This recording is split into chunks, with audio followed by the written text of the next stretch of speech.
Akan. Hello, Assalamualaikum. Waalaikumsalam warahmatullahi. Warahmatullahi wabarakatuh. Awak yang tutup habis mouse tu lah. Kita pre-live.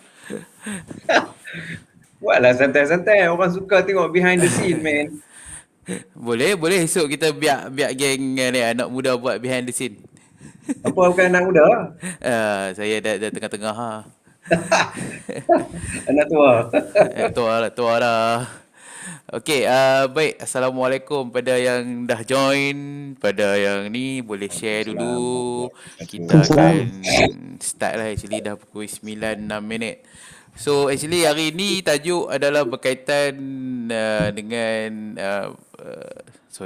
menega New Zealand dan Doha. Apa rasa menega di tempat orang? So semalam punya tajuk dengan hari ni punya tajuk almost nak redundant je.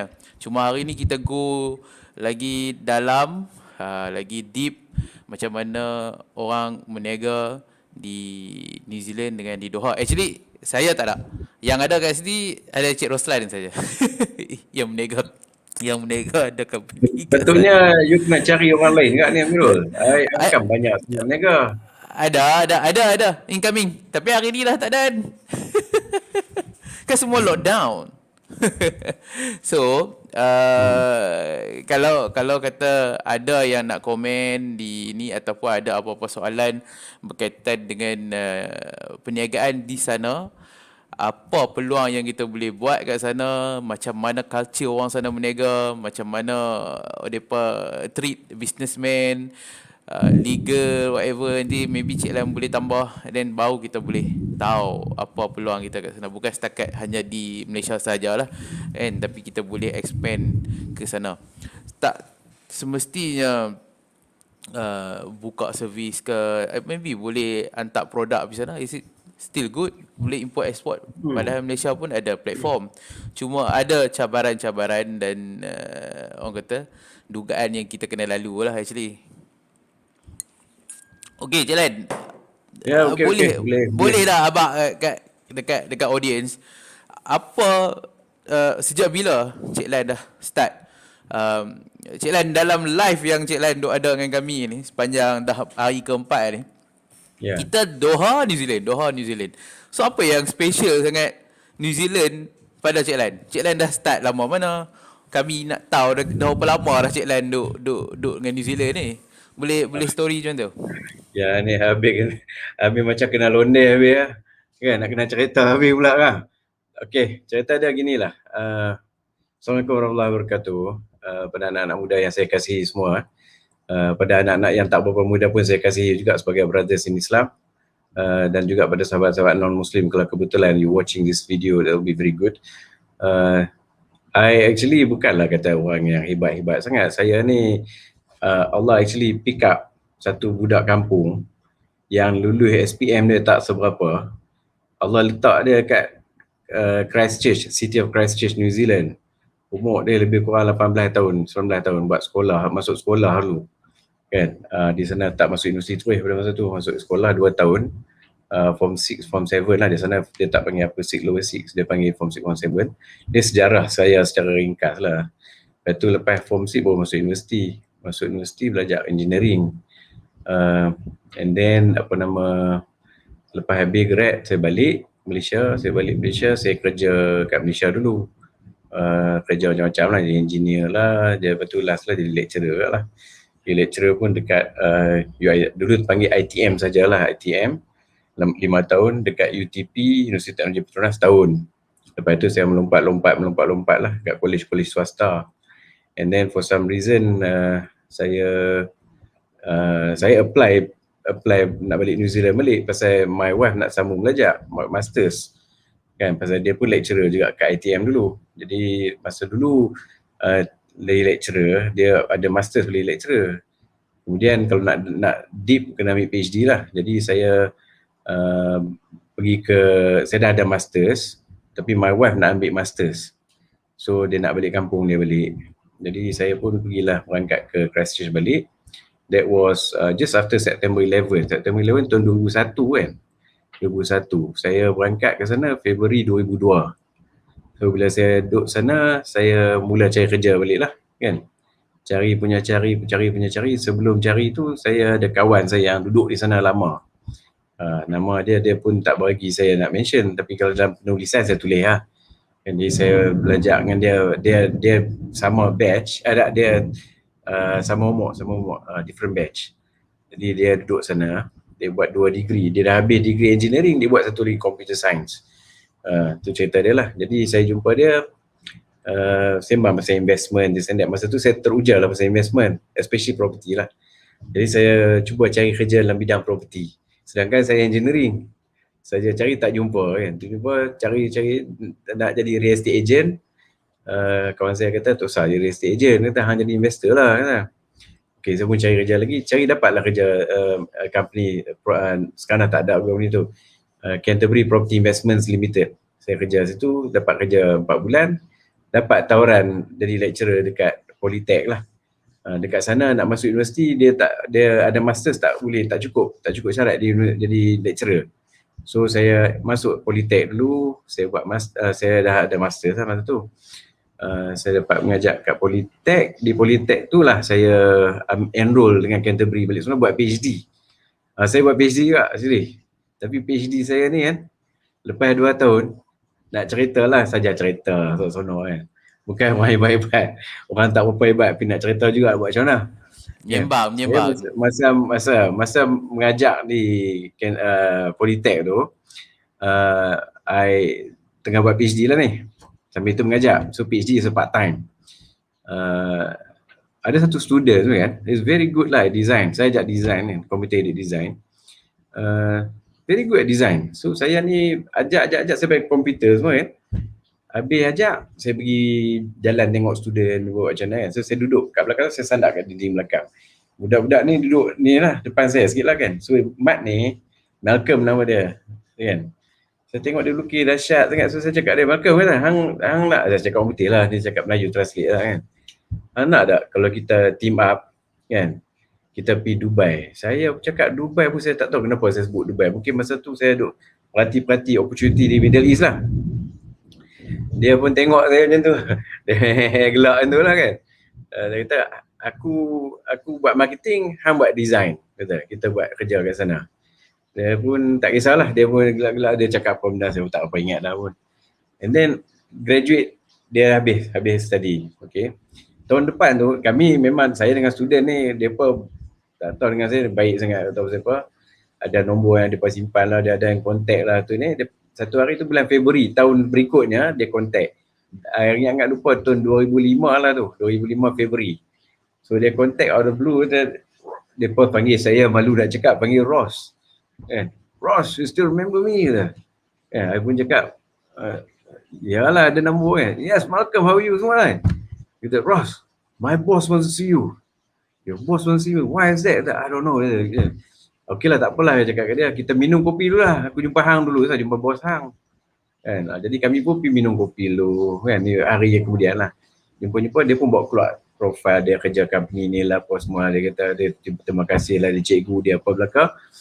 Lepas tu dia kata, bos saya nak jumpa sangat-sangat dah ni. Kata, pasal apa kata? Dia kata, dulu hang ada cakap, kata kalau nak berniaga tu pergi Dubai. Dia cakap macam tu kat saya. Lepas tu saya kata, lah, kata kan. Saya cakap je, bukan kata beritahu kita ada apa-apa kat Dubai. Kita pergi terjah je lah kan. Cakap macam tu. Dia kata, tak apalah, jumpalah bos. So saya pun buat appointment dengan bos dia. Saya pun jumpa bos dia. Bos dia pun macam berkenan nak ambil saya pula kan. Jadi dia sembang-sembang kata dia punya first day tu dah. I think you should quit your job. Kata, you got lovely smile. You can team up with us, do business together. Apa semua dia cakap tu kan. Saya pun terpempan tau. Tak pernah saya orang jemput ajak buat bisnes. Sedangkan masa saya jadi engineer kat Malaysia tu, jenuh saya cari mentor-mentor, semua tak buluk ada mentor saya. Semua risau belakang kan, takut kita kikir kata dia akan marah. Kan, ni tiba-tiba orang putih ni offer nak team up dengan dia. So saya pun fikir balik kan. Tak apalah, saya fikir lah kata. Kan saya tanya wife dulu lah kan. Yang Kak Farah ni buat masters. Kan dah start study pun masters. Tu saya cakap kat dia lah kan, aku ni dah sekian-sekian dah dekat 40 kata, bila lagi aku nak buat berniaga, aku malah minat berniaga, cakap kat wife kan. Tu my wife ni dia macam kata tak syok lah kan, nak berhenti kerja lah, baru start jadi lecturer lah apa semua kan. Ni kat perasaan Wanita. itulah. Dia wanita pun dia sporting actually, tapi kena makan masa pujuk lah kan. My wife sporting. Tu skill My tu kena wife ni belajar tau. My wife ni dia punya sporting sampai I cakap ke dia masa baru kahwin pun, I cakap, you know Islam ni we can marry 4 wives tau kata. I cakap tu. Dia sporting kata. I know kata. I punya kata tak ada lah, bukan kata I want to marry 4 wives, tapi I said in Islam can marry 4 wives kata. Saja cakap kata, dia saying tak apa kata dia tahu tu. That's how sporting my wife is, believe it or not. Okay. Anyway, bukanlah aku buat iklan nak kahwin lagi, tapi saja cakap how sporting she is. Okay, coming back to the story, my wife ni macam tak apa setuju. So saya pun diam lah kan, diam. Sebab dia seronok lah balik kampung, dia jumpa mak pak semua kan. Kami duduk rumah lain lah, mak pak duduk rumah lain lah. Jadi saya pergi kerja lagi ni. Duduk pergi kerja kan. Tiap-tiap 2 minggu bos anak murid saya ni, Malcolm tu anak murid, bos ni nama Chris. Macam tu. Chris ni duk call 2 minggu minum kopi. You boleh imagine tak? Every 2 week dia belanja saya minum kopi. Kan? Kadang-kadang dia belanja lunch. Kadang-kadang macam tu sekali. Kan? Dia punya nak pujuk saya. Kan? Sampai masuk bulan 5, bulan 6 tu dia tanya kata, sampai bila nak kerja kat Politek kata. Aku pun ada kakak aku kat Politek. Kakak hang ada kat Politek, siapa dia? Dah pencen lah kata kan. Macam tu. Kata, kan seronok kerja Politek. Dia duduk hasut macam tu pula dah. Pakcik ni kan. Ni cerita sejarah kan. Tak mau dengar, tutup video. Okay. And then go on. And then what happened, dia pujuk selama, sambil saya pujuk tu, dia bagi saya office kat office tempat dia. Saya boleh datang, masuk sembang dengan dia, ada meja kosong, saya duduk kat situ. Sampai lah ni, office ada kat Christchurch. Office saya kan. Tapi office tu, mereka mari duduk lukis-lukis lah kan. Mereka designer. Kan, meja saya tu, mereka duduk pakai lah kan. Saya dah tak ada. So, bila ada, mereka empty lah, saya datang. Tu cerita dia. Okay. So, dalam tempoh 9 bulan lah dia pujuk. Daripada bulan 2 sampai bulan 11. Dia 9 bulan. Pujuk. Saya berhenti. Saya ambil keputusan berhenti. Yang sedihnya saya berhenti sekali dengan PhD. PhD tu saya dah buat 2 tahun dah part time. PhD ni pula nak bagi tahu cerita kat tuan-tuan puan. Saya dah cerita kat anak muda ni kan. Dia ni cikgu ni budak-budak pakai seluar jeans. Lecturer. American, dia mari New Zealand, dia suka duduk New Zealand. Kan? Nama dia Elijah.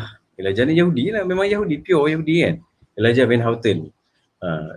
Doktor lah, PhD. Budak muda pakai subang kat sini. Dia buat subang dekat sini. Punya rugged Yahudi ni. Kan? Lepas tu dia tahu saya Muslim. Dia tahu, tapi dia okey je. Dia okey je kan. Kadang sembang-sembang tu dia okey, tak ada masalah kan. Bila mari-mari jumpa Roslan, hi tonight, hey, dia selalu itulah. So dia ni ajak bahagian, saya buat PhD bahagian macam finite element method for medical engineering. Dia banyak medical engineering kan. Saya nak ambil bidang medical, saya mechanical, nak move into medical engineering. Jadi pada masa itulah saya dapat exposure to the first supercomputer kat New Zealand. Supercomputer ni bilik dia, saya ingat macam saiz dapur kita tu. Dia seketui satu macam satu almari hitam duduk tengah-tengah bangunan tu dengan bilik sejuk. Tu dia tunjuklah macam mana nak interrogate this computer kan. Hang buat PhD dengan aku, hang kena interrogate supercomputer, berapa cepat dia proses, dia kena tengoklah. So saya belajar lah benda-benda macam tu kan. Dia punya algorithm and all that. It's very interesting lah belajar dengan Yahudi ni. And then kami 2 orang duk access supercomputer, ada seorang lagi PhD student daripada Jerman. Ini cerita ni dah jadi panjang lah dulu, tak apa. Tak apa, teruskan. Tadi kita tak apa, lajak pukul 12 tak apa. Tak ada lah, semua saja seronok cerita kan, dah cerita terkenang lah benda tu. Nama budak Jerman tu Hans, dia lagi muda pada saya, lagi muda juga. So saya lah orang tua, dia orang tua pun my age around 36, 37 lah at the time buat PhD. Umur saya. Kan? So saya nak berhenti tu, saya tak tahu nak cakap macam mana kat dia ni. Really tak tahu nak cakap, pasal dia baik sangat Yahudi ni. Kan? Macam tu kan. Anak murid, cikgu saya muda pada saya, dia sporting pula tu kan. Saya pun ikut perangai budak-budak. You tahu tu, saya senang masuk campur budak-budak muda. Kan? Perangai budak-budak muda tu saya senang sangat. Okay.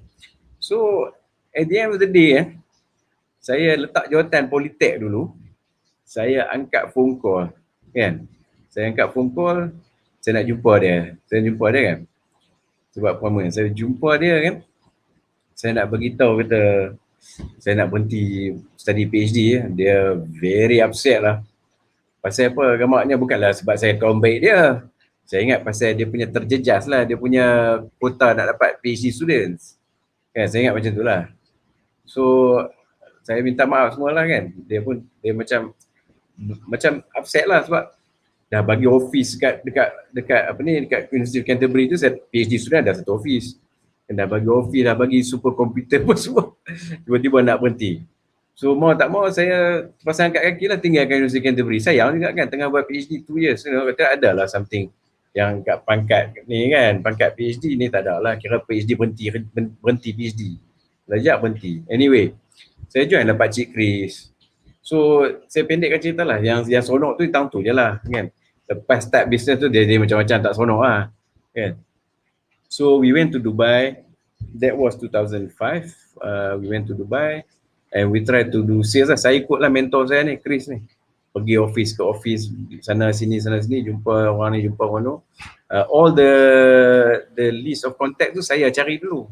Almost Kan like dia suruh kata, hang cari dulu list of contact. Sales lah. Really sales lah. Tak ada beza dengan sales. Memang salesman. Kan saya kira bukan berbisnes pun, salesman lah. Tu yang malu nak cakap. Apa sembang macam aku ni, Datuk Tan Sri apa semua berseri-seri. Tak ada, aku biasa aja kan. International. Salesman cabut. Salesman ayalah, international macam tu lah kan. China pun salesman kan, international jual kasut, jual slipper, boleh pergi sana kan. Sopa kan lah macam jual slipper. Okay, so the business I was involved in is landscape architect and architecture. So kita ada team, kita ada satu William, nama dia William Nodanes, pasal tu architect, and then Chris landscape architect, and I'm just like business manager dia panggil lah kan, tapi it's actually on a partner basis lah. Okay, lepas tu we went there, tengok-tengok tak boleh dapat business tau. So I balik Malaysia and then I went back again tahun 2009. Lepas tu tahun 2010, 2011 I pergi sekali pergi 2 bulan, 3 bulan macam tu. I went again, mula-mula pergi Dubai. Dubai susah sebab ramai orang, dah terlalu banyak consultants. And 2009 saya masih berhubung dengan Chris lah, dia pun nak main Malaysia and all that. Jadi saya pun adalah balik New Zealand jumpa dia semua. 2009 tu dia kata kita pergi Doha lah, kita pergi tengok Qatar sebab depa tengah membangun. Okay. 2011 masa saya kat sana, masa saya kat Dubai tu, Dubai dapat ni World Cup punya dia kan di compete dekat mana cabutan FIFA tu. So kontrak malam tu dapat kontrak ke kontrak stadium? Dapat buat World Cup soccer di Qatar kan, nak pilih location tu Rusia dengan, saya ingat 3 tempat tu, UK, Rusia dengan Qatar tengah compete. I tak ingat lah, tapi Qatar dapat menang kan. So malam tu Qatar riuh rendah lah. Saya pun seronok ke ada ni kan. Bila ada Qatar 2020, makna projek lagi besar lah. Dapatlah kot tempian-tempian, bukan projek besar, dapat tempian lah kan. Jadi Alhamdulillah lah. So that was 2011, Qatar menang benda tu, if I'm not mistaken lah.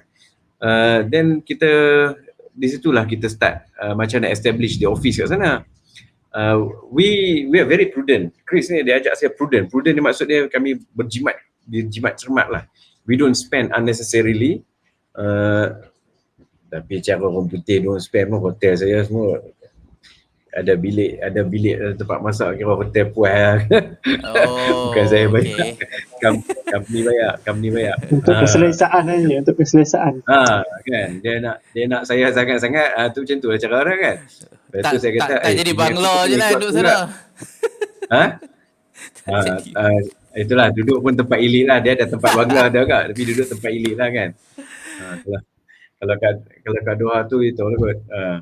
Dekat mana ni, dekat hotel Sheraton, Al-Sharq ke Sheraton ke, tak ingat hotel tu. Anyway, saya bukan duduk hotel tu, saya duduk hotel lain, tapi cakap je dekat area tu lah.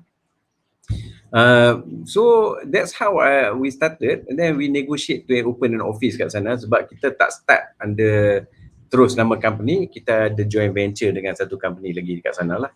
So through that company lah kita ada office, kita ada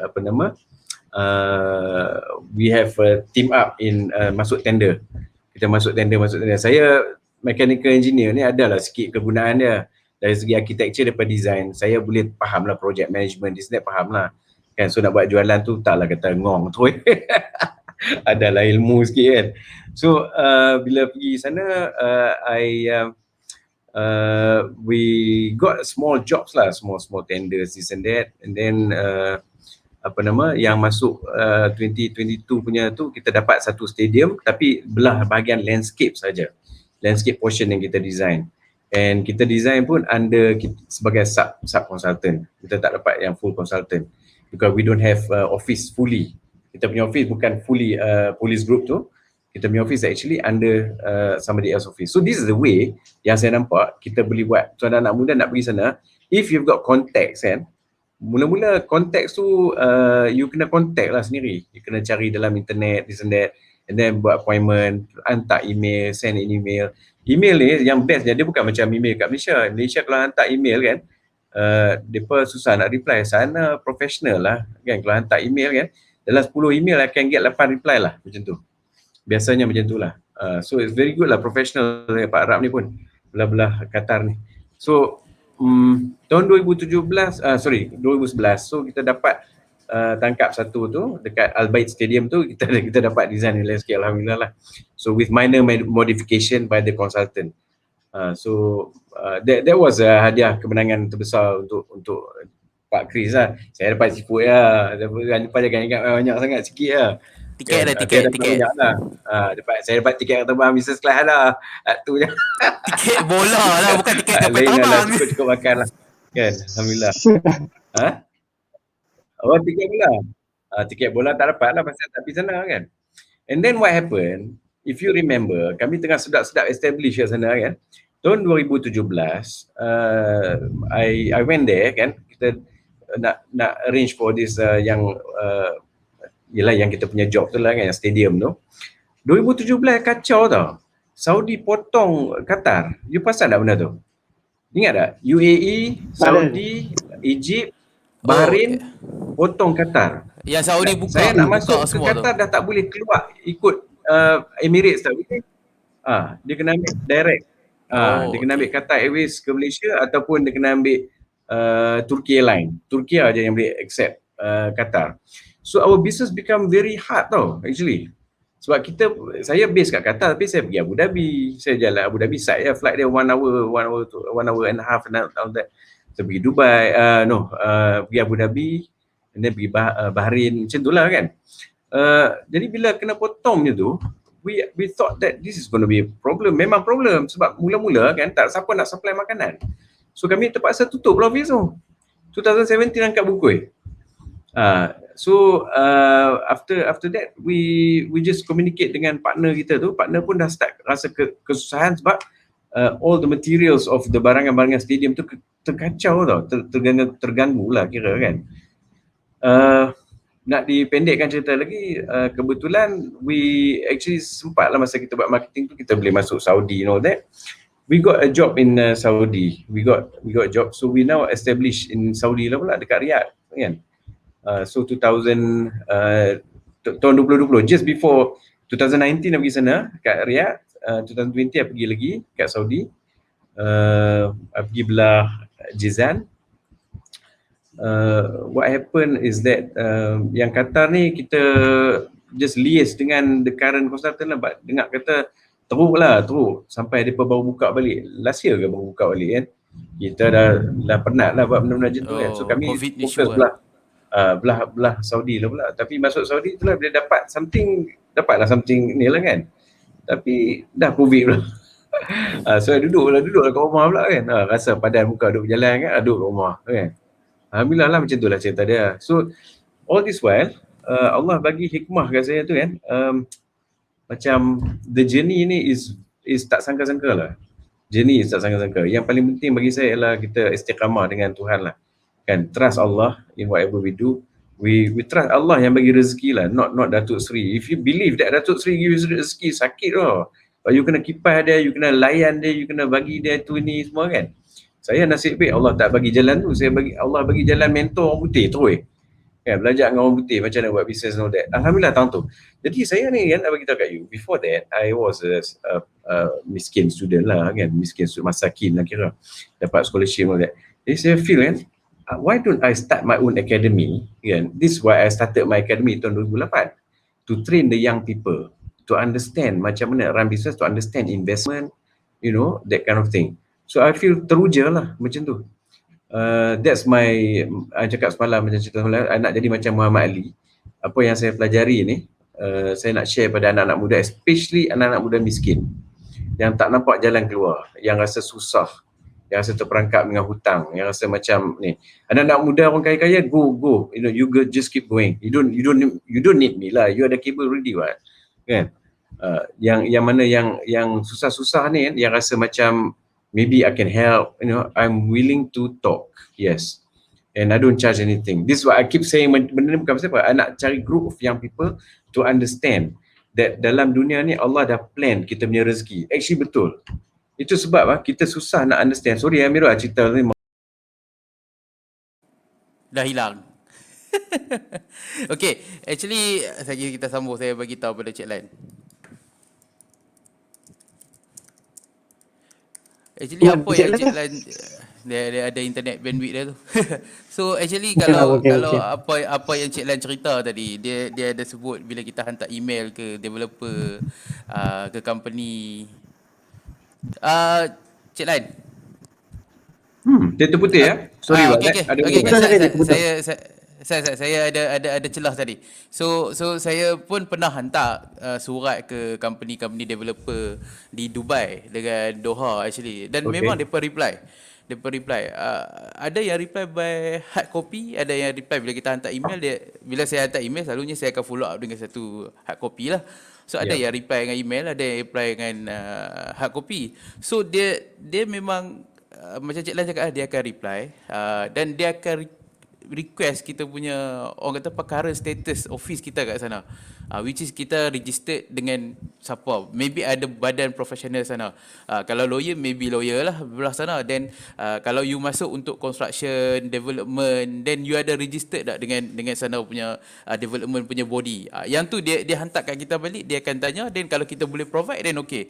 Dan pada saya benda tu saya hantar just shoot, sebab apa, saya tahu saya ada contact dengan Cik Lan untuk di sana. Mana nak tahu kita boleh link terus ke sana, then kita boleh start another business lah, which is maybe jadi consultant. So pada Cik Lan cakap macam tu memang betul, depa memang reply. Dan saya rasa saya tak rugi untuk saya hantar, sebab apa, dia maybe sekarang tak dapat, and maybe incoming futures kita tak tahu, and then kita just try luck first. Sebab my target adalah, of course, saya nak berniaga di luar juga. So sebab pada saya, kadang-kadang berniaga di Malaysia ni susah kalau you tak ada kabel lah actually. And you kena ada kroni you, then baru you boleh pergi jauh. You boleh sampai ke atas dengan cepat. Tapi untuk yang kita yang tidak ada apa-apa status daripada family background ke apa ke, then kita kena start. So kadang-kadang saya kata better lari pergi ke overseas. Actually kalau dah alang-alang susah nak berniaga, susah ke overseas terus. And tapi let's say lah, kalau dapat. Then kalau belum, maybe rezeki belum sampai. Tapi no harm trying. So yang tu jelah. So tadi Cik Lan punya putus tu kat mana? Tak pun tak ingat, tak penting pun, tak ada apa. Just itu historical je lah kan, saja bagi tahu kat budak-budak muda ni. Nak try masuk overseas kan, think about apa produk you nak jual. For example, kalau makanan, then you kena ikut international standards lah. Maksudnya di sana dia banyak dia kena register, kat Malaysia pun kena register dengan quarantine all that lah apa kan. Apa tak ingat Makin ke apa, tak ingat. So kalau barang-barang yang nak import export, kalau services much easier. Macam saya buat services lah kan, consultancy for engineering and architecture is quite easy lah. So kalau anak muda nak try nasib di sana, ada yang apply job di sana sebagai kerja sebagai junior architect semua kan. Tu ada peluang lah tu kalau dah masuk dah sana kan. Senang nampak jalan lah. Kalau yang lain-lain tu macam mana, you nak masuk dalam software engineering kan, nak design software, semua tu ada peluang, bukan tak ada peluang. You can set up business kat sana kan, and then the business tu pula bukan kata you kena set up a real office, you kena cari kawan dulu. So first thing is kawan. Kalau kita ada kawan yang ngam, then it's easy to team up dengan kawan tu. So kawan tu boleh bagi tumpang office dia macam tu dulu kan. Kita bayar sewa sikit je, sewa bayarlah fees kat dia bagi kita pakai office dia kan, kena bayarlah. That's what Chris did kan. So once you've got an office kat sana, what you have to do ialah apa nama, plan nak duduk sana tu macam mana. Kalau you boleh pekin-pekin dulu kan, it's easy lah kalau boleh pekin-pekin. Maksudnya with dalam 5,000 a month, you can boleh sana sewa mahal kan, sana sewa mahal. You can kalau you don't mind cari macam bangla sikit tu, you kena duduk lah kan dengan 2-3 orang satu bilik. Tapi satu rumah. Actually Cik Lan, saya rasa kalau kita banyak business, which is maybe a law firm, maybe si A nak ada business, si B nak ada business, kita boleh push untuk duduk satu office je. Itu yang Cik Lan kata jemaah kan. Kalau ada jemaah senang sebab masing-masing chip in kan. So you run lah your own business, and then kita ada macam, dia very much like dia panggil macam incubator. You can start some kind of incubator kat sana. Yang bestnya ialah kat sana dia punya mentor is orang yang apa ni, yang you boleh cari mentor tu orang di sana.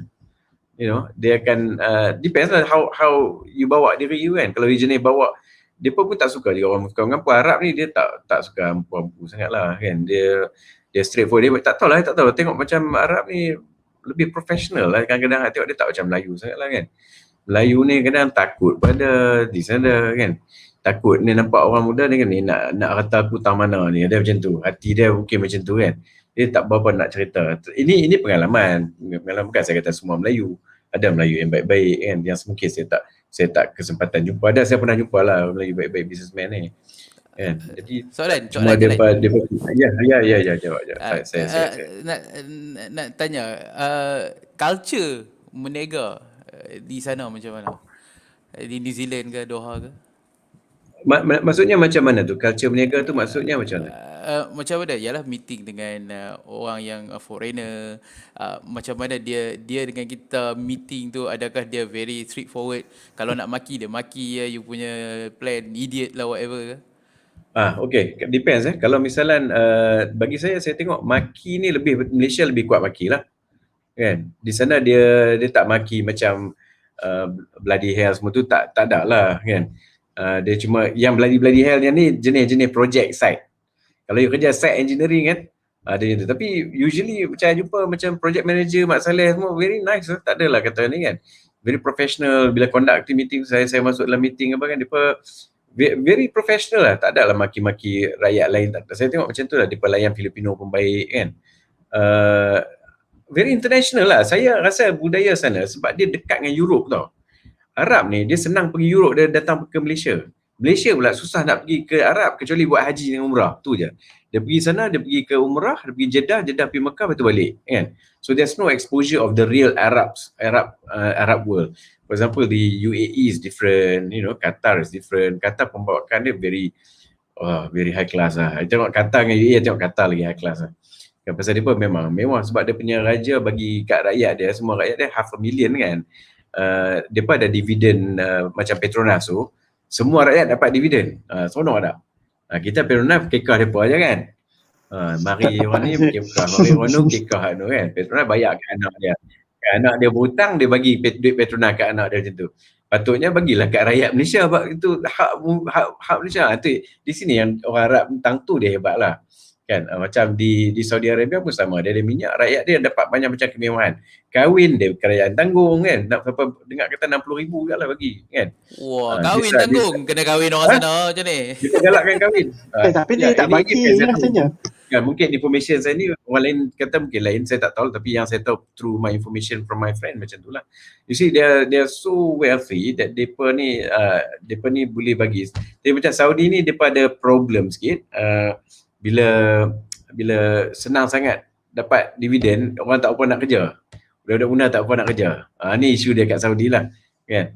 Tapi di Qatar pembawakan dia very professional kan. Dia nampak dia very smart. Dan kita ada jumpa juga dengan arkitek from Lebanon yang based in Qatar. Saya jumpa dengan banyak arkitek from Al-Handasah, arkitek from German, Hoptif, jumpa the plethora of architects. So saya kira masuk dalam kategori New Zealand lah. So kalau New Zealand buat makan-makan kan, mereka ada makan-makan businessman, saya pun ngendeng lah, tapi tak boleh lah minum wine kan, mereka minum sana, macam mana boleh masuk ke atas saya pun tak tahu kan. Ada arak memang ada kan, tu those other things lah kan. Tapi bila sembang dengan businessman lain lah kan, New Zealand businessman ni pula very frank kan, you can chat with them, depa ingat macam saya ni macam Kiwi ke saya English terabuk kan, tapi depa boleh layan macam tu, alhamdulillah lah kan. Jadi bila layan itu kita exchange cards lah, and then kita sentiasa keep in touch lah kan. So bila kita always keep in touch kan, kita senang nak jumpa depa esok, kalau apa-apa ada projek apa kita boleh tanya depa kan, is there anything, tu salah kata bagilah aku projek ni, bagilah, bukan macam tu. Kita cakap cara baiklah, kami expert dalam bahagian ni, boleh tak kami buat presentation kan. Kami dah buat design ni dekat, macam saya kebetulan Chris dah design kat Australia, South Africa pun ada, China pun ada, Chris dah masuk dulu, jadi kita ada portfolio tebal. So bila buat presentation Malaysia pun ada, Malaysia. Saya kaki menyembang kan, kaki menyembang ni jual senang lah. So buka portfolio gelembong, bukan gelembong, cerita betul. Maksud saya berborak gitu kan. So bila borak kita macam-macam lah jumpa orang, best lah kalau jumpa orang ni. They treat you, to me, I tak tahu lah kan, I tak tahu, ada orang kata orang Melayu yang pergi sana, mereka treat macam orang lekeh, tapi saya tak pula terima macam tu. Saya tengok Pak Rat layan saya dengan baik kan, especially, tak tahu lah sebab saya represent company New Zealand, maybe that's the reason, saya tak tahu. Ataupun mungkin company Malaysia buat macam apa, main-main kat sana ke kan, buat quality work, tak ada quality work, so mereka tengok orang Malaysia lousy lah macam tu kan, but they don't see me as such actually. Cik Lain muka masalah lah. Tak juga. Tak, saya muka Melayu. Kan, muka mengali pun dah kan macam tu. Cik nak tanya soalan cik. Ya, saya. Since cik dah pernah berniaga dekat New Zealand, tapi saya tengok ramai orang macam orang Malaysia prefer untuk pergi ke Australia dulu bekerja, and then macam saya tengok ASEAN pun banyak. So ada perbezaan tak cik dari segi berniaga dekat Australia dengan New Zealand? Ataupun dia lebih kurang je dia punya in terms of rules ataupun cara? Ada beza dia. Di Australia ni, New Zealanders dia tengok in Australia ni, sorry, carry on. Proceed je Lain. Mungkin putus-putus kot labu you punya line. Okay, tapi ada dapat tangkap sikit lah soalan you tu. Beza dia ada beza Australia dengan New Zealand ni. New Zealand, it seems like feel like it's more low in terms of income, wealth tu. Australia lagi wealthy lah. Australia is a wealthy country, macam tu kan. And then Australia banyak opportunity on businesses. Australia, when there are opportunity macam tu, there are a lot of hanky-panky di Australia. Dia lain, itu dia jadi macam Amerika sikit. Australia dia ikut rentak American. Sebab tu Australia dengan bahasa New Zealand dia nak sama, tapi dia ada benda-benda yang dia hilang pula Cik Lain kita. Dah hilang. So tadi bab yang berkaitan dengan macam mana kerja di New Zealand dengan Australia, kan banyak orang Malaysia pun dia, pada aku New Zealand ni lambat mai. Bila aku kenal dengan Cik Lain baru aku tahu New Zealand tu ada apa, New Zealand tu macam mana. So Cik Lain is coming. Kalau dulu memang Australia, kita nak target kat Australia lah apa semua. Tapi bila Cik Lain aku kenal, baru kita start buka mata. Aku tengok New Zealand tu ada apa.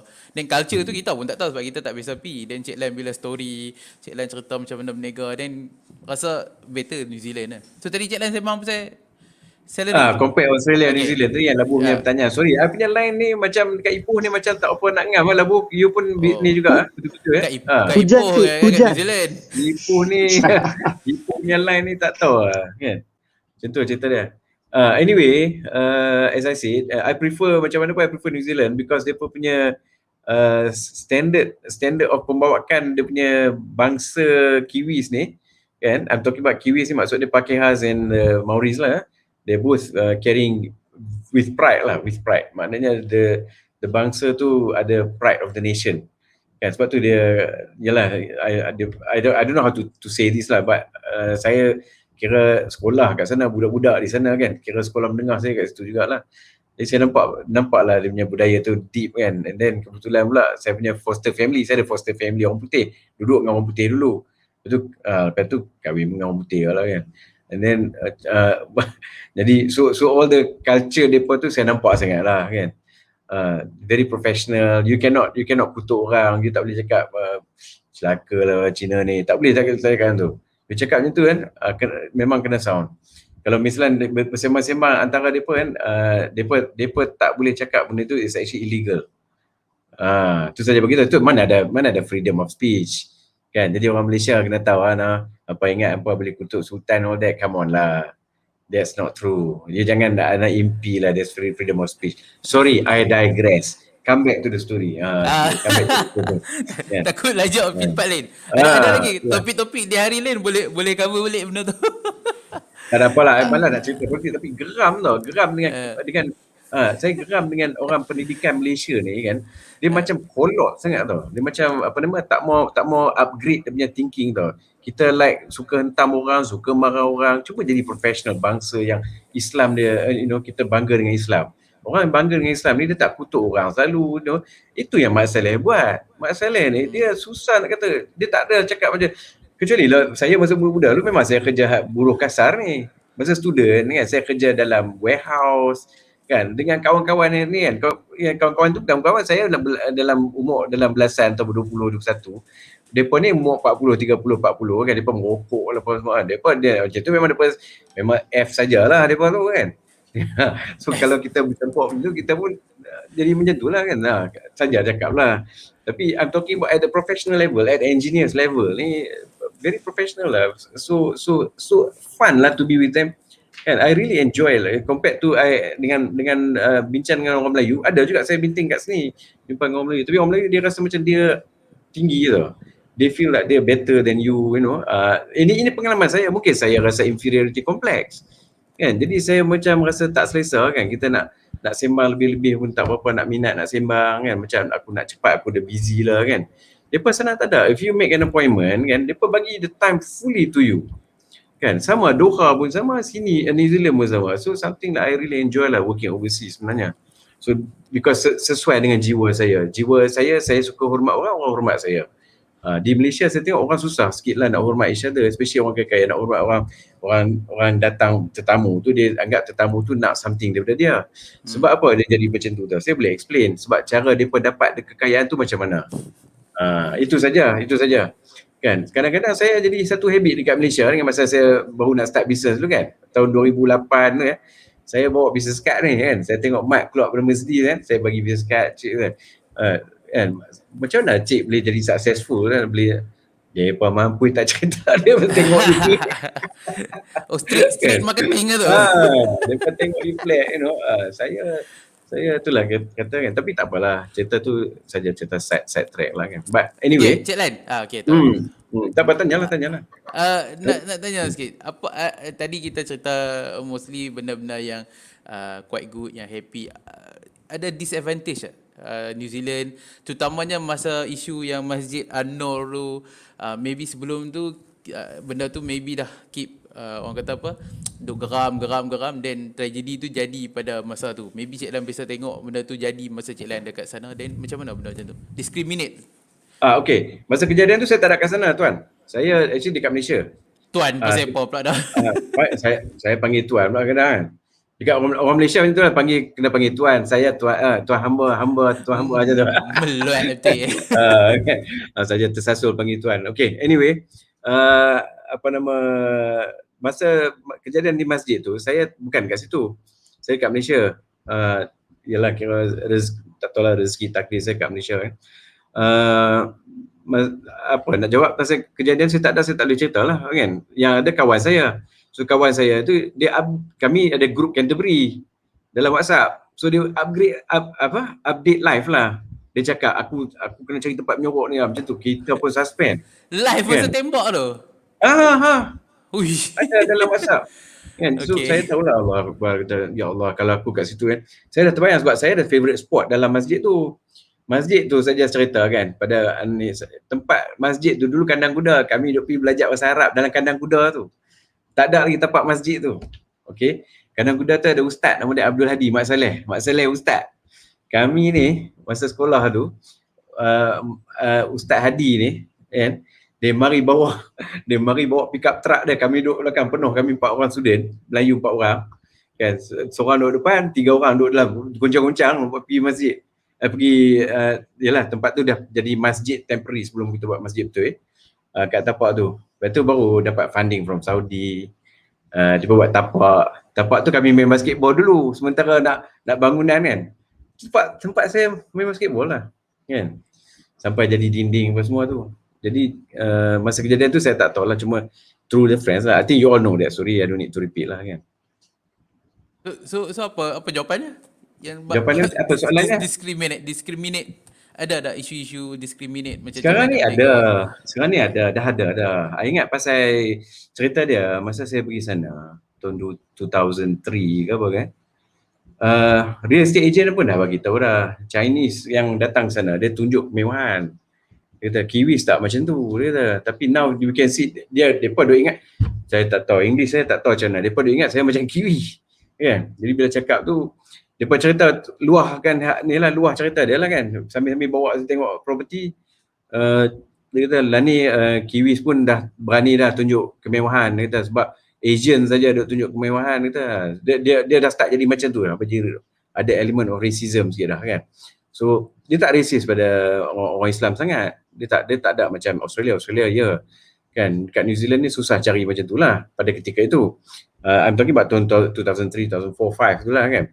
So di situ dah nampak bibit dah depa anti-Asian. I'm talking about Asian mainly Chinese lah kan. Pasal satu tempat tu kan Cina mari dia beli tempat kosong kaya aja kan. Dulu ada Avonhead, nama tempat tu Avonhead, Sungai Avon kan, situ ada Avon River. Avonhead tu dia panggil Asian Head, macam tu lah orang putih ni kan, dia start bengang kat Asian. Jadi lama-lama jadi macam tu lah kan. Bila Asian, orang Asia dia suka menunjuk ni budaya dia. New Zealand tak. Zaman saya dulu, ya Allah, you tak kenal siapa millionaire. You tak kenal. In fact, I pun tak tahu yang Chris tu millionaire actually, multi-millionaire lah kan. I tak. Biasa dia bawa kereta, masa saya baru kenal dia, ni baru dia tukar Volvo. Dia tukar Volvo second hand pula tu, yang XC second hand. Dia pun tak kisah tau benda-benda tu. My sister-in-law kan, dia bawa TT, orang Malaysia bawa TT, dia accountant kan, dia accountant and then dia lecturer dekat Canterbury. So to her is nothing, you know, benda-benda macam tu. Kalau aku nak pakai kereta semua boleh lah, tak ada masalah. Itu very Islamic lah dia. I think Amirul ada kawan yang duduk di New Zealand kan? Ada. Dan dia ada tanya soalan ni. Okey, mana soalannya? Mana soalan? Soalan dia saya up di video, nampak tak? Tuan muda. Mohon kena share serba sikit. Nama dia Tuan Muda? Iya, memang muda lagi lah. Nama dia betul apa? Nama dia tak dibenarkan untuk rilis. Okey, tak apalah. Apa ni, Tuan Muda, saya pun panggil Tuan Muda lah kan. Saya Tuan Tua, saya tak Tuan pun. Saya Tuan Tua. Okey, Tuan Muda, sekarang saya nak tanya sikit kan. Tuan Muda dulu duduk di mana? Boleh jawab? Saya pun tak sure duduk mana, tak ingat lah duduk mana. Tapi soalan dia tu berdasarkan business culture dengan Consumer Guarantees Act, sebab Consumer Guarantees Act ni senang je. I pun bukan tahu pasal lawyer ni. Consumer Guarantees Act ni, you beli barang, you boleh reject barang tu. You nak pakai hi-fi, beli hi-fi kan, kata warranty sampai 2 minggu, lagi 13 hari you nak hantar balik pun dia pun tak ada masalah. You boleh hantar balik, you pakailah 13 hari. Tuan Muda tadi dia ada discuss dengan saya. Dia ada maklumkan bahawa kalau kita duduk di sana, which is kalau kita beli barang, kita balik, kita tak suka, bawa receipt pergi tukar balik, dia akan refund balik Betul lah. That's what I was talking to you tadi. Itu yang saya cakap tadi. You beli hi-fi, bukan wifi, hi-fi. Music box tu. Tahu. Mini kompo. Bukan mini kompo, hi-fi. Berduntam tu. You pakai 13 hari kan, dalam tempoh warranty, you boleh hantar balik. My wife, dia beli macam sweater tau, cardigan lah, some kind of cardigan. Jadi bila balik, dia try on lagi sekali. Dia ternampak macam ada macam tercabut benang lah kan. saya tak masuk campur lah ni orang putih punya style kan. So dia dengan adik dia, adik ipar saya kan. Adik ipar dia, hantar balik dah. Kau hantar balik dah. Yang Kak Farah ni duk kata kat saya, I'm afraid I did this. Kata, tak apa, hantar balik. Dia. So, mereka pergi lah hantar balik dapat replacement baru. Dia macam tu.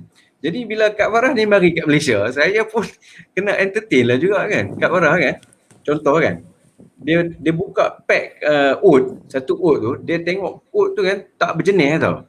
Bagi mereka, ini people yang very jaga standards of barangan tau. Okay?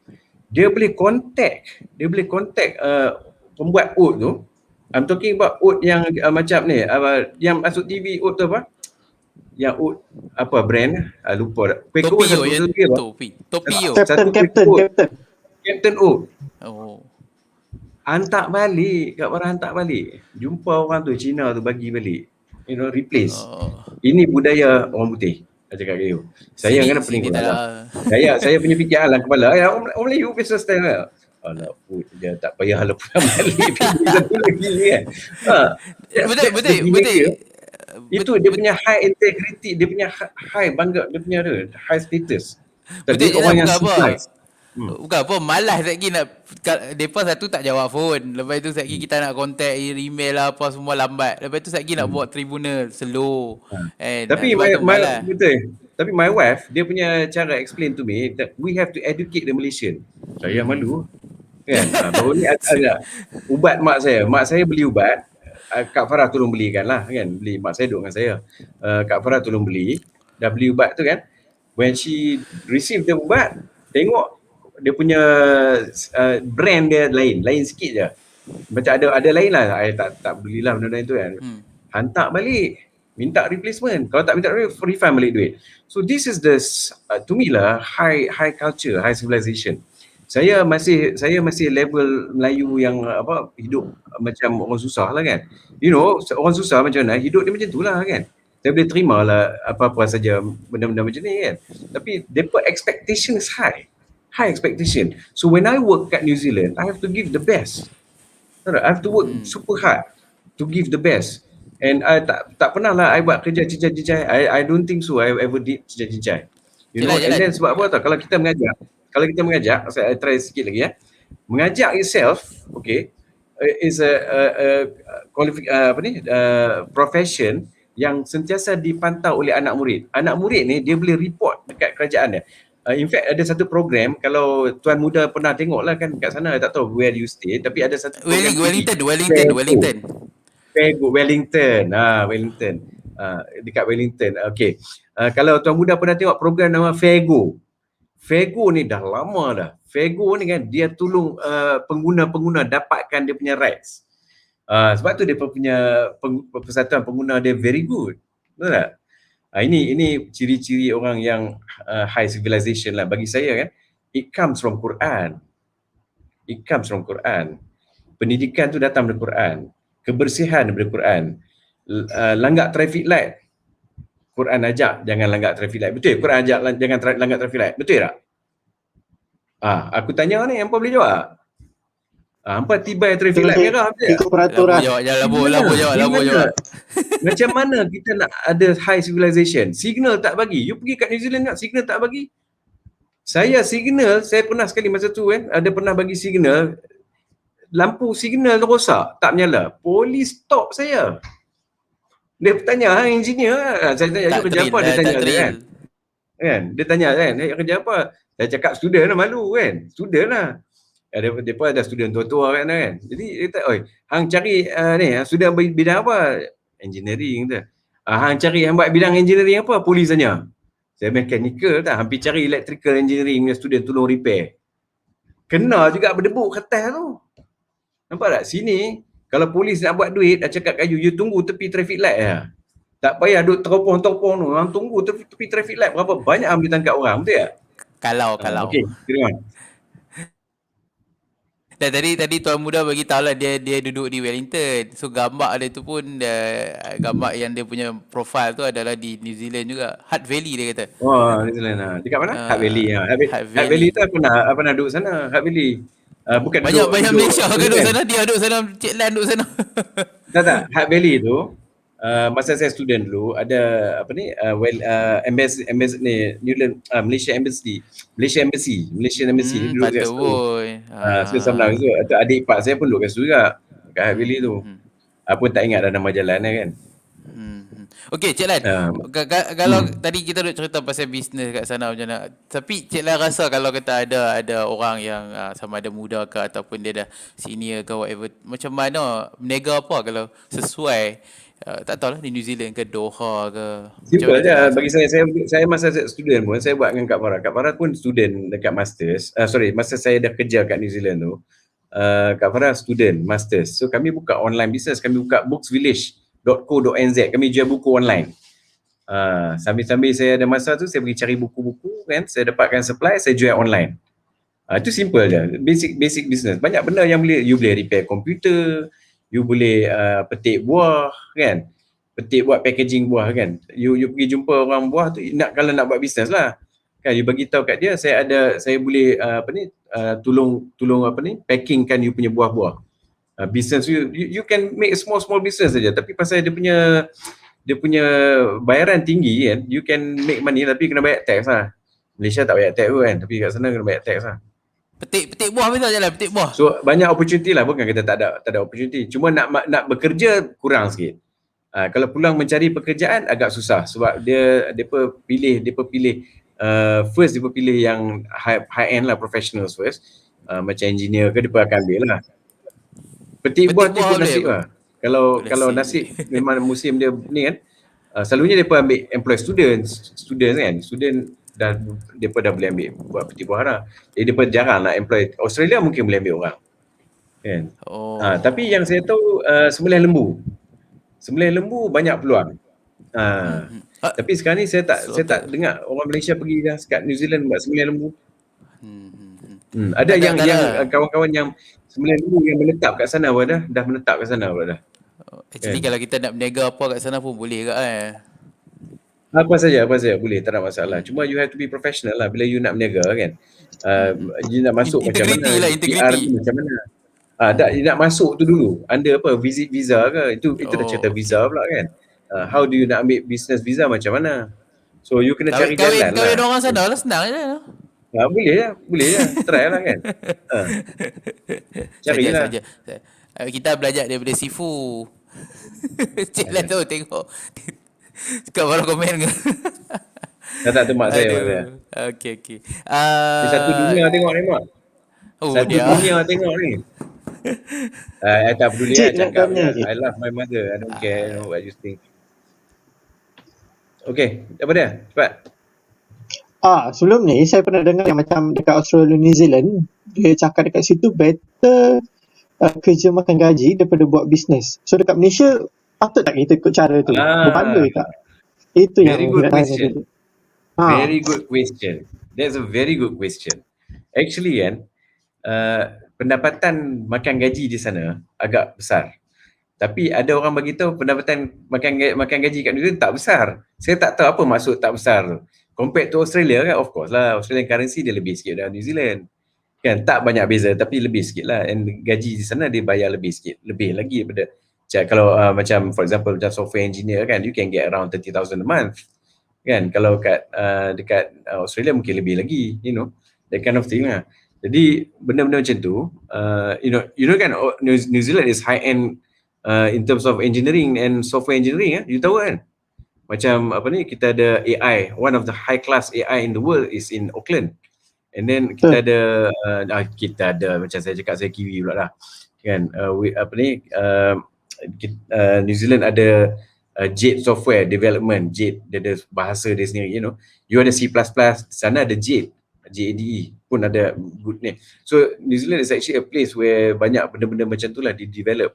So in terms of earning kat sana is very high lah, especially you command good language, you study kat New Zealand kan, senang dapat kerja sana. Dia ada points kalau nak apply PR, that is, So macam tuan muda apply lah PR, tengok kan, dah belajar kat sana, kod dapat points untuk dapat PR is very good lah kalau you can get.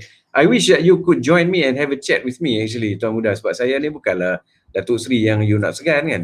How old is tuan muda? Malu. 38, jangan 39 malu. something. 38, Oh, 39 lah. I still young what. You should join with me. Kan, I bukan makan orang punya orang, kan. Dia ada Kan? tanya, dia ada minta Cik Lan cerita sikit. Memang ada gelap. Cik Lan, dekat sana kalau kata tadi sambung pada soalan labu tadi, makan gaji, bayar bulanan ke weekly ke, then how about tax whatever kalau macam Dia mana kena? weekly, dia fortnightly, panggil fortnightly ni kan, 2 weekly lah, bi-weekly. Okay, so that's a good way to pay pun. In fact kan, when you buy property, fortnightly ni is very good lah, maknanya you reduce interest when you pay to the bank, isn't it?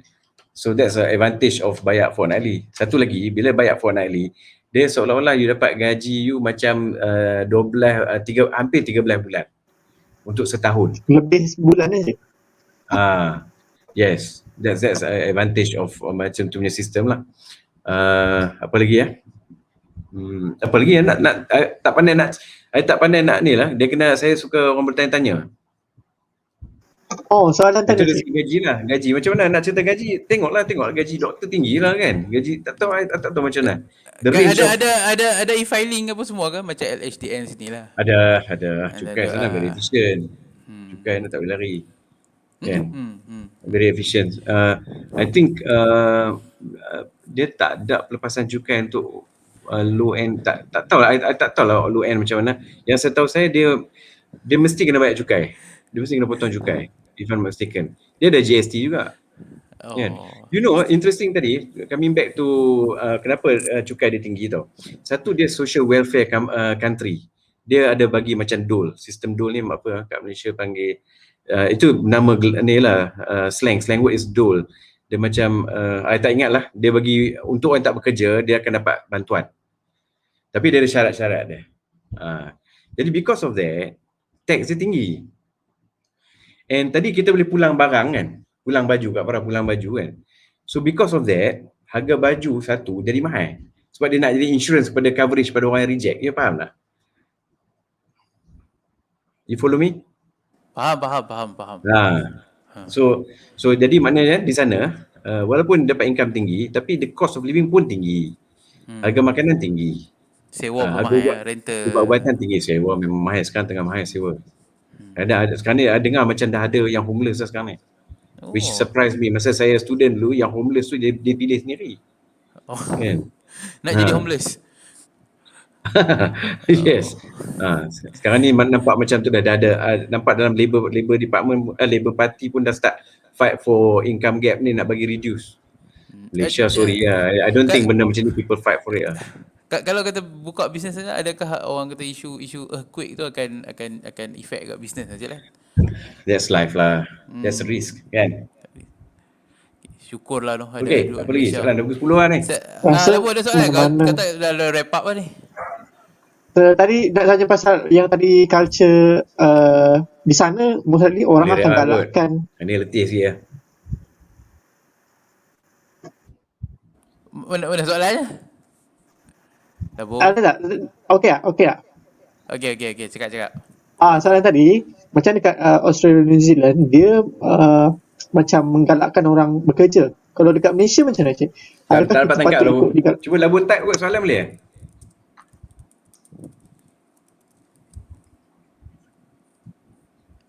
Sat dia nak type. Type tahu mana ni? Tuan muda ni actually profession dia apa? Sementara sorry? Apa dia Jalan? Hello? Cik Lan?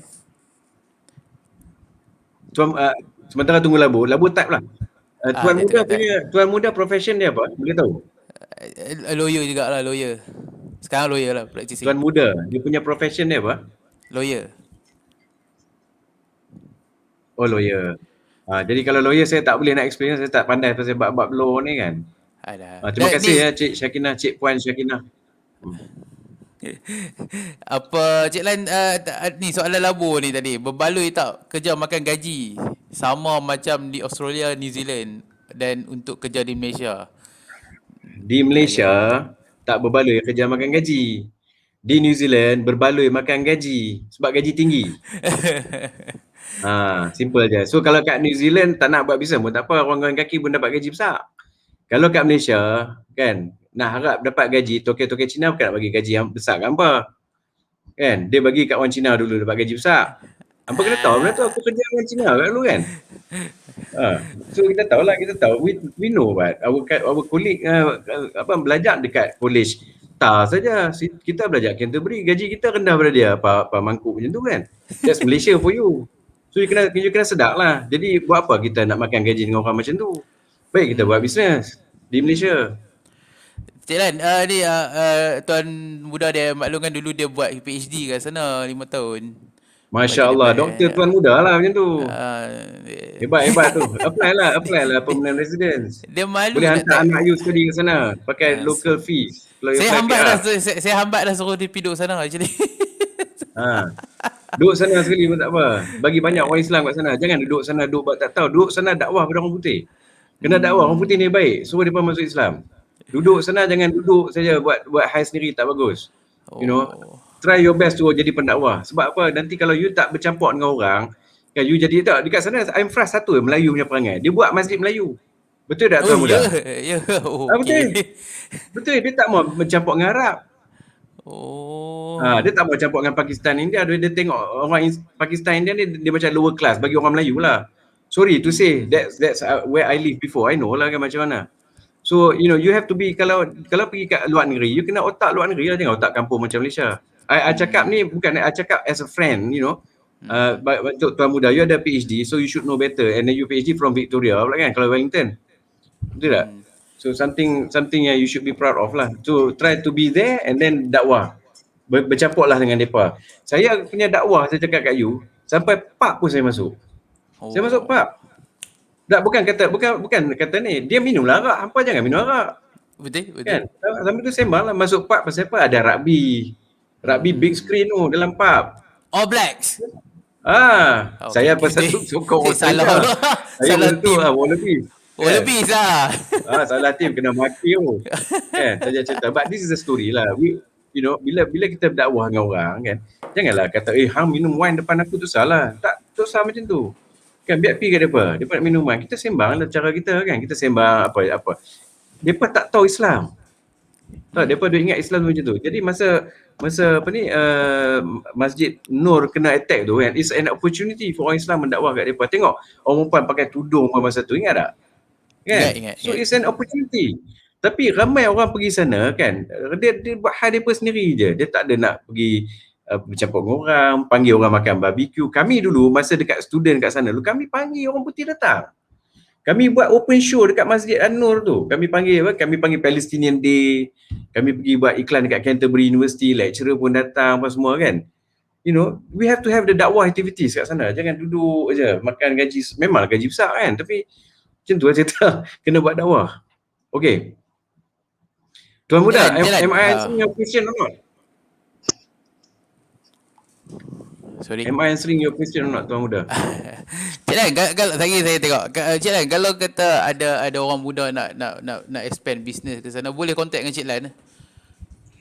Boleh lah, boleh. Sembang tak apa, tak ada masalah. Kan share macam mana nak masuk sana semua. InsyaAllah. Kalau macam tu okey lah. Ni Islamophobic, Sakinah Kamarudin. Ni kawan saya juga ni. Islamophobic dekat sana kurang. New Zealanders very open minded. New Zealanders tengok tak, dia tak hantar orang pergi askar perang, tak hantar. Masa attack Iraq dia pun tak pergi. Sebab tu kan, bila saya wakil kerja company New Zealand pergi Middle East, kami very welcome. Kalau saya sebut saya Malaysia, saya tak tahulah, mungkin dia, macam kawan saya kata orang sebut hang Malaysia depa tengok rendah kan. Saya sebut saya pada company New Zealand all that kan. Depa very welcome. So insya-Allah tak ada masalah Islamophobic. Just pergilah ke sana. Pergi travel dulu. Jangan sombong dengan orang New Zealand. Orang New Zealand patutnya, orang New Zealand ni sebenarnya dia patutnya lebih sombong pada orang Melayu. Tapi dia okay, dia very good. Saya ada dimaklumkan boleh apply ni apa skim migrant. Thank you Tuan Muda. Haji Lan, kalau kita boleh minta skim migrant kat sana. Can try. Saya tak tahu dia ada sistem point system tak silap. Cuba download from the website dia kan, dalam immigration punya website. Cuba try lah tengok how to apply to go to New Zealand. Yeah. I menggalakkan, especially kalau you beli nak hantar anak study kat sana, you beli property siap-siap. You beli property kat New Zealand. PR Cik Lan boleh mengundi sana kan? Saya ada undi lah. Macam mana Cik Lan tengok dia punya PM Prime Minister Jacinta? Ni just divert sikit lah sebelum kita nak wrap up lah. Excellent lah. What else can I say? That's my Prime Minister. I vote for her kan. Tak. Bukan. Video ni saya hantar dekat sana nanti. Boleh, tak ada masalah. Sebenarnya gini. Saya kat Malaysia, the past 2 election saya dah menyampah dah. Saya tak pergi election. Orang lain semua jari hitam, saya jenuh sorok jari, tak pergi undi. I don't believe in democracy in Malaysia. Semua haprak. Jadi saya tak boleh nak cakap ni kan. Saya tak boleh cakap, tapi macam mana pun the Prime Minister is our leader juga. So Tan Sri Muhyiddin pun my Prime Minister juga. Kau dah Cik Lan, dia ada topik ni untuk akan datang. Tak apalah, saya cakap je. Dia cakap. Jadi macam you tanya ada question kan. Of course lah, I like Jacinda Ardern, and then of course lah I like Helen Clark. You know, siapa yang I vote lah. And then dia ada MMP system. I tak tahu whether Cik Tuan Muda pernah tengok pasal MMP system. You can vote for the person tau. Katalah you suka somebody from past, okay? You like that somebody from past, you can vote that person. Sebenarnya you punya kawasan, actually kawasan you is kawasan you suka orang BN, so you vote for BN. Tapi you like this past, you boleh vote macam tu. So dia ada sistemnya. Therefore dia punya sistem tu very fair. Tahu tak? Itu yang anda bagi tahu, MMP system very good kat sana. Boleh vote kawasan lain. Contohnya kita duduk parlimen lain. You vote parti lain. You can vote parti lain. You vote kat kawasan first and then you vote for parti lain. Itu satu. Nombor dua nak beritahu, I boleh vote from here, you know. Depa trust you. Bukan online, kertas ni. You print kertas aja. Ni ballot. Yes, you print and yes, post. Dekat Abu Dhabi, saya pergi ni Highcom dekat Abu Dhabi.